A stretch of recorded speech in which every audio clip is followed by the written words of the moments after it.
it's definitely interesting, and it's kind of funny. Like this whole Russia thing really put the Swift system like front and center.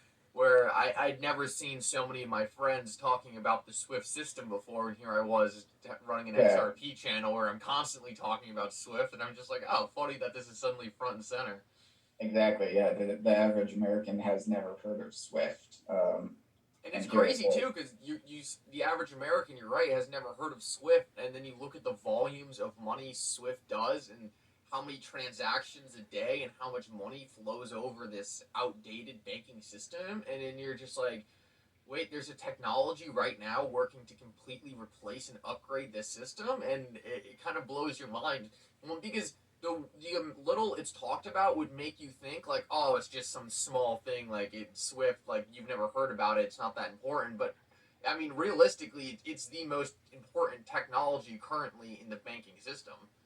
and that's kind of like BlackRock, which most people don't understand. BlackRock is now actually running our Treasury when the Treasury reabsorbed the Fed, and that was a bill in it was 27 March 2020 under Donald Trump. That during that bill, basically the Treasury and the Fed merged, and that is under asset management of BlackRock.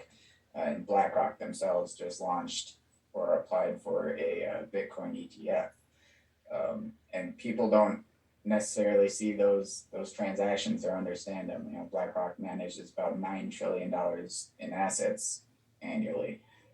So yeah, two things kind of there. One, it's kind of interesting. You like you said, BlackRock, this massive custodian, by far the biggest one in the world. I think that at one point they were custodying. I think it was one third or two thirds of the world assets or something like that.